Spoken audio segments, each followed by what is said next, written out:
What's going on, ladies and gentlemen? Right now, y'all rocking out with your boy Don Nesbitt, aka Mr. RSR, reporting live from the 518. Born and raised in Brooklyn, Bedford Stuyvesant, Crown Heights, Flatbush, Canarsie, East New York, Brownsville. I just came out here to, reconstruct myself, talk upon different things. However, tune into my radio station and I'm going, incite you on different things. You can like it on Facebook at Don Nesbitt, or you could find me, look me up on SoundCloud, listen to my new music that I'm preparing to put together. I'm soon to be to put a book together called Boys Make Excuses, Men Make Changes. That's a side piece, second part to my nonprofit organization. I also have something called DWK for females, Divas with Class. However, the topic today is, Thanksgiving. We giving in a lot of stuff. You know what I'm saying? And people around the world is not thankful for what they have today. And at that time and at this point, I was one of them individuals that wasn't thankful for people that was around me, such as my mother. You know, may she rest in peace.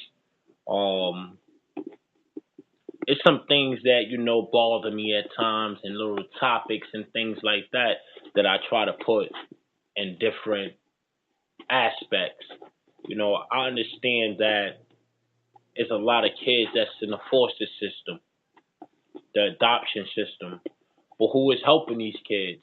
You know, it's a lot of kids that's unfortunate to go to different states and different towns and different places like Walt Disney and Universal Studios. However, I'm gonna enlighten you on something on my life. I never shared this with nobody. I never told nobody besides my significant other or friend, like a real close friend. You know, it's not easy to cope with being in a foster system. All right, you have these people that steal the money from you, and you can't wear the nice Jordans, the nice sneakers, the nice Timberlands, the nice Prada leather jackets. Everybody goes to school with a North Face book bag or a Jansport book bag, but you got to go to school with just a textbook or a composition book or a binder. Times at times, it gets hard. I'm one of the siblings out of my family that realize, prison is not the only way to go. Some people look at life as life is over because they're in a foster system. That's not true. You have to learn how to take yourself out of that element and love the person that loved you. The reason why I'm talking like this today is because, the lady that I call my mother is deceased today. At one point in my life, I felt like she wasn't my mother. At one point in my life, I felt like she was my enemy. At one point in my life, I felt like she kidnapped me.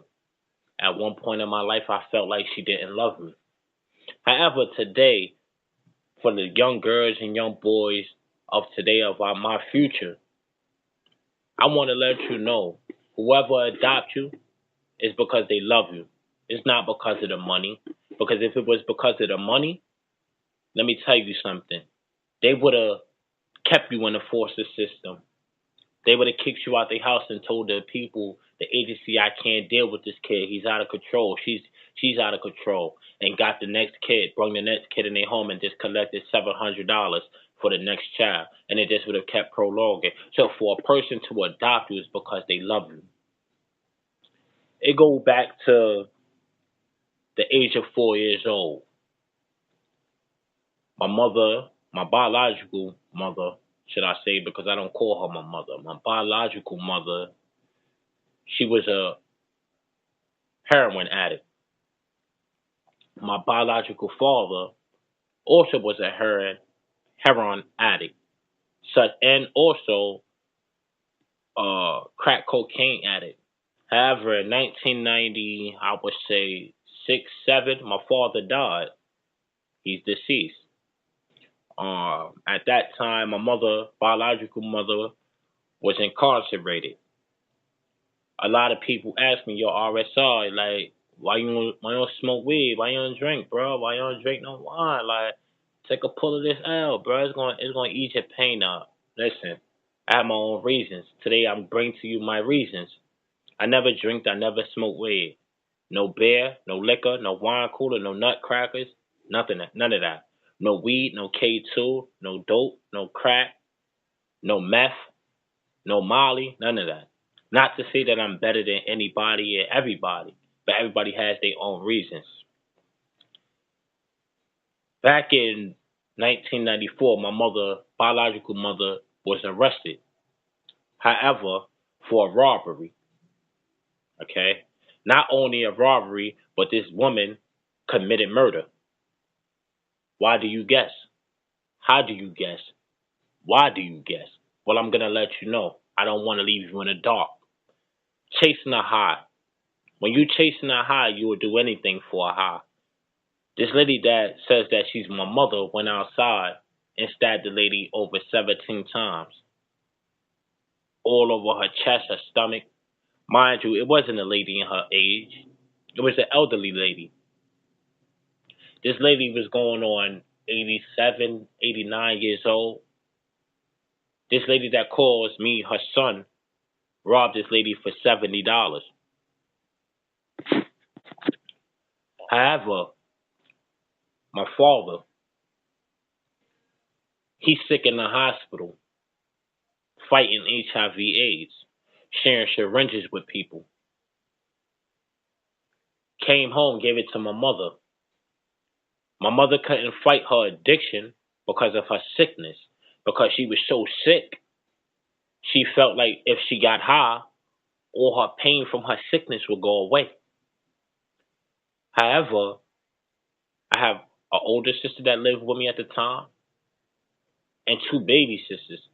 This lady that calls me her son left us, all four of us, in a house over 72 hours. No food, no money, nothing. As y'all should know, if you live in the city regions, it's called CPS. ACS. Upstate region is CPS, Child Protective Services. However, they call CPS. The house stank. It was dirty. I wore the same sneakers. I wore the same underclothes. Washed them out every night. Wore the same underclothes.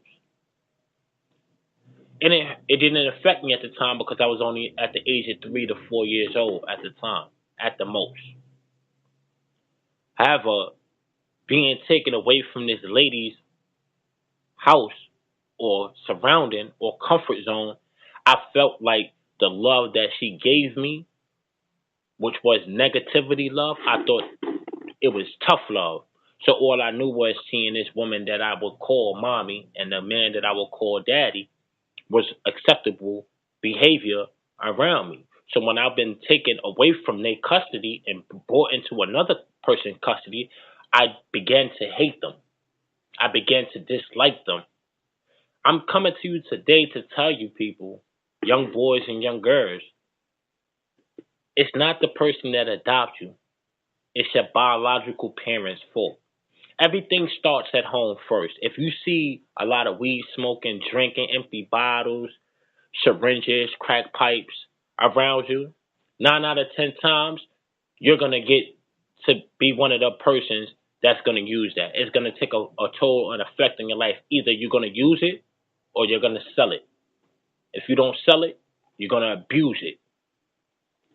However, in my case, I can be honest with you. This is what this is all about. Honesty. Have I sold drugs? Yes. Did I make it a stepping stone? I used the money and I did it for the money for the meantime. Have I ever used drugs or drank any type of alcohol beverages? No. Did I abuse me selling drugs? No. So today, we have a lot of adolescents that's incarcerated. Rikers Island, Pyramid, Horizons, Spofford. It's because of they madness that's going on in their heart. They're afraid to tell other people their story. I was one of them kids.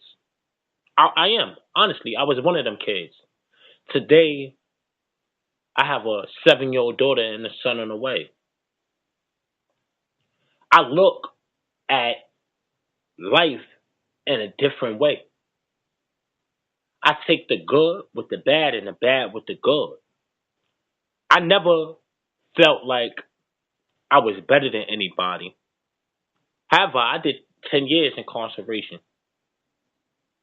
I haven't last, by me coming home after 10 years, I went right back in within 60 days. Came home after 16 months, via parole violation, went back in within a week. Did another 16 months, came home. I was home for 90 days and went back in and did a 36-month violation.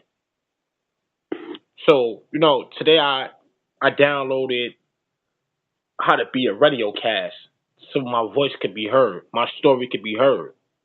So I just want to let y'all know that if y'all need anything, please write comments, how you feel. Spread the word, because we have a lot of black males that's incarcerated with no help, nobody to talk to, nobody to call. However, I'm going to start a pen pal service, but only with females that's into church. We don't need nobody that's going to go up there and get themselves in harm's way because a man manipulated you to bring drugs. No, first get to learn a person. Let's see how it affect them. If I say, well, this is a Baptist or a Christian or Christianity or a Muslim PayPal for you all guys incarcerated, let's see how many, take heed to that.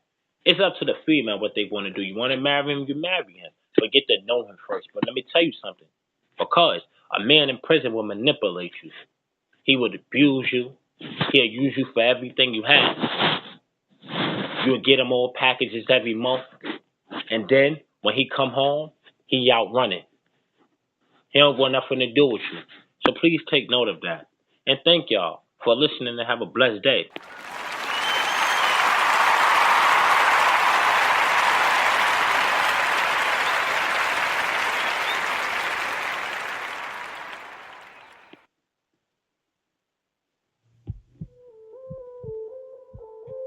Look me in my eyes and try to feel my pain. Do you know how it feels to be left out in the rain? Each and every day there's someone judging me. Worry about my life and how I live in these streets. Every day I wake up, got 100 different haters trying to get this paper, stacks lift like elevators. But no one really wants to hear my story.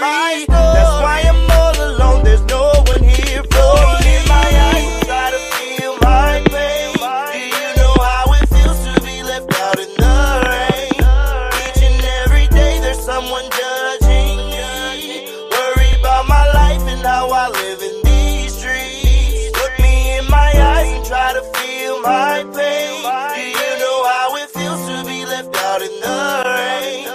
Each and every day there's someone judging me. Worry about my life and how I live in these streets. I got no place to go, I'm living home to home, and no one really knows what the hell is going on. How I feel inside, feelings I try to hide.